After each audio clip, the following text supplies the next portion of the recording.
স্মৃতির আয়নায় কিংবদন্তির দৃশ্য। এই ব্যানারে বাংলাদেশ শিল্পী সমিতি ১৯৬৭ সাল থেকে আগস্ট ২০২৫ সাল পর্যন্ত যেই সকল শিল্পীরা মারা গেছেন তাদের স্মরণে রোববার সমিতির আঙিনায় দিনব্যাপী শোকসভা, দোয়া মাহফিল ও মধ্যাহ্নভোজের আয়োজন করা হয়। এছাড়া অসুস্থ শিল্পীদের জন্যও দোয়া অনুষ্ঠিত হয়। আমি নিজে জানি না যে কখন আমাকে চলে যেতে হবে, তো এই চলে যাওয়ার যখন শিওর না, তখন আমি এই সুযোগে আমার সাথে যারা কাজ করেছে আর যারা ভবিষ্যতে কাজ করছে, যারা চলচ্চিত্র জগতে আসবে, আমার সাথে যারা স্পেশালি কাজ করছে, তাদের কাছে যদি আমি কোনো ভুল ত্রুটি বা অন্যায় করে থাকি, আজকে এই মুহূর্তে আমি আমার এই সুযোগটা নেব যে আমি সবার কাছে ক্ষমা চেয়ে নিচ্ছি। কারণ আমি কখন যাব সেটা আমি যেমন জানি না, তারা যেন আমার ভুল ত্রুটি অন্যায়গুলোকে ক্ষমা করে দেন। বিশাল এক সম্মানের ব্যাপার যে আরেকজন রাজীব হবেন না, আরেকজন রাজ্জাক সাহেব হবেন না, এরকম বলাটা এটা ওটা কি বলবো, আমি পুরস্কার স্টেজে উঠে যে জাতীয় পুরস্কার হোক, যে তার চেয়ে অনেক বেশি বড় পুরস্কার। কোটি কোটি মানুষ ভক্তরা বলে আরেকজন রাজীব আসবেন না, এর চেয়ে বড় পাওনা আমার ফ্যামিলির জন্য, আমাদের বাংলাদেশিদের জন্য, আমার বাচ্চাদের জন্য এর চেয়ে বড় পুরস্কার আর হয় না।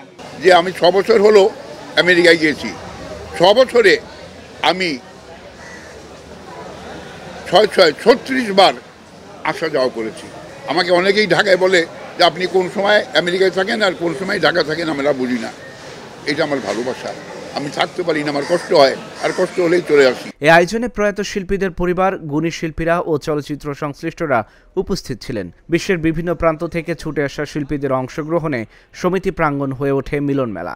আমি যখন জানলাম যে এই ধরনের আয়োজন আমাকে আমন্ত্রণ জানানো হলো, আমি অত্যন্ত অভিভূত হলাম যে আসলে তো তাই, যারা আমাদের মাঝে নেই, যারা চলচ্চিত্র ঐতিহ্যের পিছনে যাদের ভূমিকা অনেক, তাদেরকে সম্মান জানাচ্ছি, তাদেরকে স্মরণ করছি। এর থেকে বড় খুশির খবর আর কি হতে পারে, এর থেকে বড় আনন্দ আর কি হতে পারে। আমরা ঠিক করলাম যে আমরা প্রতি মাসে এভাবে না করে আমরা কেননা বছরে একটা করব, এবং যারা মারা গেছেন আমাদের শিল্পী সমিতির শিল্পীরা, তাদের পরিবারের সবাইকে আমরা খুঁজে বের করে এখানে নিয়ে আসি।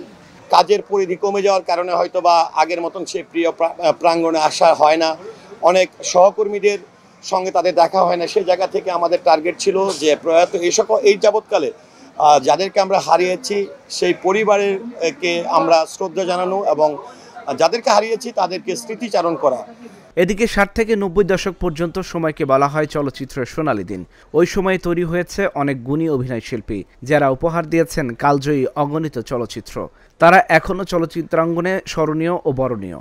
আগামীতেও তারা উজ্জ্বল হয়ে থাকবেন। তাদের অভিনয়ে মুগ্ধ হয়েছেন দর্শক, আবার কেঁদেছেনও।